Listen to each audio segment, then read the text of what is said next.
নমস্কার, কেমন আছেন সবাই?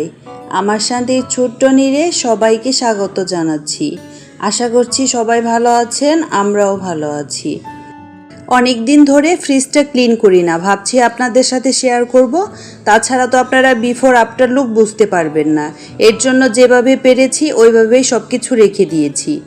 ফ্রিজ ক্লিনিংয়ের প্রথম ধাপ হচ্ছে ফ্রিজের সুইচটা বন্ধ করে দেওয়া। এতে করে বিদ্যুৎ থাকবে না, কোনো দুর্ঘটনা ঘটার সম্ভাবনা থাকবে না। এরপর ফ্রিজ থেকে সমস্ত উপকরণ বের করে নিতে হবে।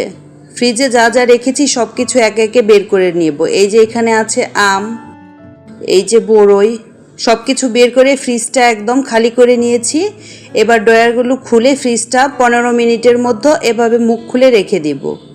আপনাদের কিন্তু এখন বরফের রাজ্যে নিয়ে এসেছি, তাই না? একে একে সমস্ত ড্রয়ার খুলে নেব।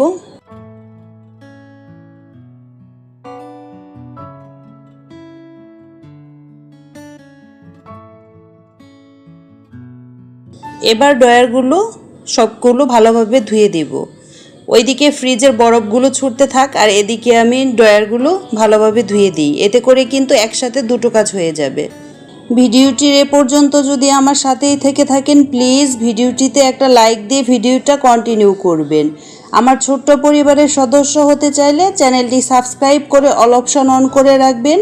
এতে করে আমি ভিডিও ছাড়ার সাথে সাথে নোটিফিকেশন পৌঁছে যাবে আপনার কাছে। আপনি সময় আর সুযোগ করে ভিডিওটা দেখে নিতে পারবেন।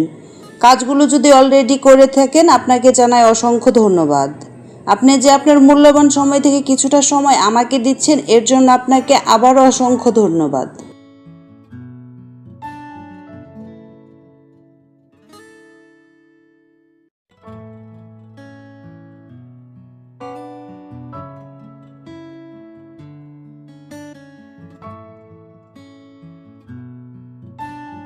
ফ্রিজ ক্লিন করব ভেবে আর ক্লিন করা হচ্ছিল না, তাই ভাবলাম অনেক দিন যেহেতু হয়ে গেছে আপনাদের সাথে বিফোর আর আফটার লুকটা শেয়ার করি।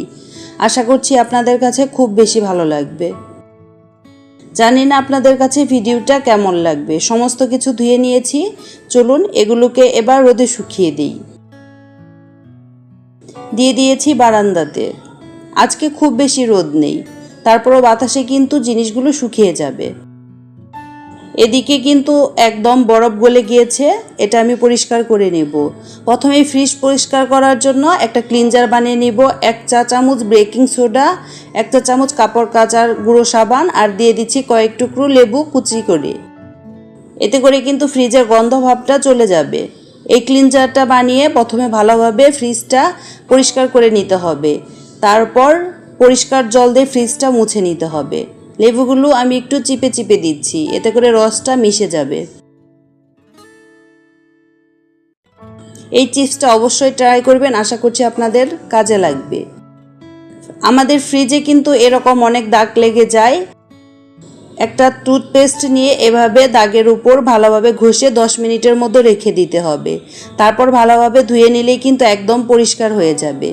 এটাও কিন্তু খুব উপকারী, অবশ্যই ট্রাই করবেন, আশা করছি ফল পাবেন। 10 মিনিট হয়ে গেছে, চলুন এবার ফ্রিজটা পরিষ্কার করে নিই।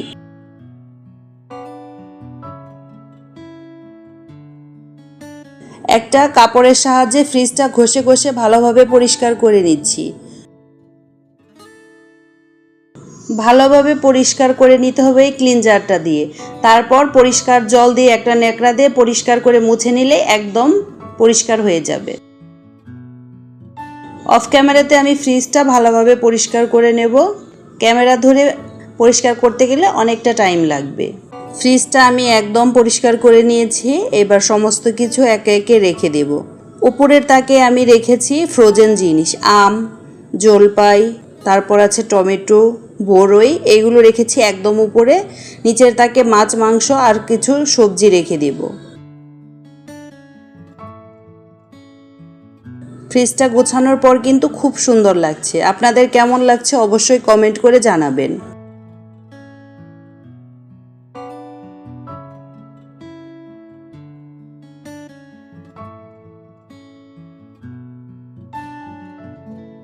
পরিষ্কার জিনিস মানে অন্যরকম একটা মানসিক শান্তি। জিপটা গুছিয়ে নিয়েছি, এবার নর্মালটাও আমি একদম গুছিয়ে নিচ্ছি।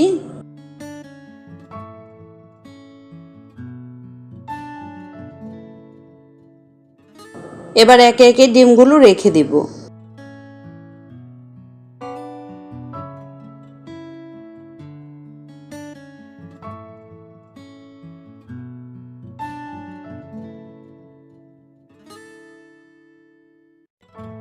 জানি না আপনাদের কাছে ভিডিওটা কেমন লেগেছে।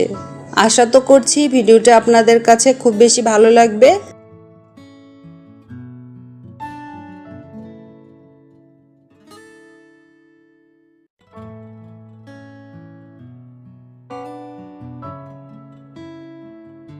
ফ্রিজটা গোছানোর পর কিন্তু মানসিক শান্তি লাগছে। অনেক দিন যাবৎ ফ্রিজটা একদম এলোমেলো হয়েছিল।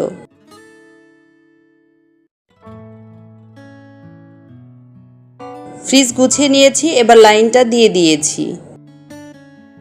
সর্বশেষ টিপস হলো, আপনারা ফ্রিজটা পরিষ্কার করার পর কয়েক টুকরো লেবু এভাবে রেখে দিবেন। এতে করে কিন্তু ফ্রিজ থেকে সুন্দর একটা গন্ধ আসবে। আপনাদের কাছ থেকে বিদায়ের সময় এসে গেছে। চলুন তাহলে নতুন একটা ভিডিও দেখার আমন্ত্রণ জানিয়ে আজকের মতো এখানেই বিদায় নিচ্ছি। সবাই ভালো থাকবেন, সুস্থ থাকবেন, সাবধানে থাকবেন। আর ব্লগটা কেমন লাগলো অবশ্যই কমেন্টে জানাবেন।